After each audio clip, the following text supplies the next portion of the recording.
CPM এ কিছু একটা অংশ বায়োলজিক্যাল ফেরেববাজ সিপিএম।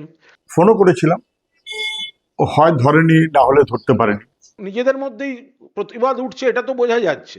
তরুণ সিপিএম নেতা প্রতিকুরের দল ছাড়ার খবর ছড়িয়ে পড়ে সমাজ মাধ্যমে, যদিও তরুণ নেতার দলে থাকা নিয়ে আশাবাদী প্রবীণ বাম নেতৃত্ব। চিঠিটা ও কেন লিখলো, কি করলো, কথা বলার সুযোগ আমাদের আছে, থাকে।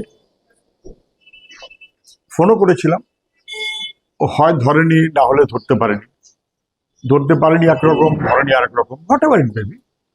কিন্তু সেই সুযোগ আছে, আমরা নিশ্চয়ই পরে কথা বলবো। কম বয়সের ছেলে, ভালো ছেলে বলে আমরা তাদের সবাইকে ভালোবাসি। কম বয়সের বহু কমরেড আমাদের আছে, নিয়ে কোনো সন্দেহ নেই। তাদের সবাইকে আমরা ভালোবাসতে যেমন চাই, তেমন তাদের কথা থাকলে সে কথা তাদের বলার সুযোগ আছে। প্রশ্ন থাকতে পারে, অভিমান থাকতে পারে, জিজ্ঞাসা থাকতে পারে, সেটা আলাপ আলোচনার মতো যথেষ্ট সুযোগ আমাদের আছে। এদিকে প্রতিকুরের দল ছাড়ার প্রসঙ্গে পশ্চিমবঙ্গের বামেদের বিরুদ্ধে চাঁচা ছোলা আক্রমণ শানিয়েছে তৃণমূল। সিপিএম এ কিছু একটা অংশ বায়োলজিক্যাল ফেরেববাজ সিপিএম। ওর বাড়ি ঘুরছে, এর বাড়ি, ওর হোটেল, মানে অনৈতিক জোট, অন্ধ তৃণমূল বিরোধিতা থেকে বাংলার ক্ষতি করছে, বাংলার কুৎসা করছে, নিজেদের মধ্যে তারা ওই ধরনের কাণ্ড কারখানা করছে। তাতে যদি তাদের নিজেদের মধ্যেই প্রতিবাদ উঠছে, এটা তো বোঝা যাচ্ছে।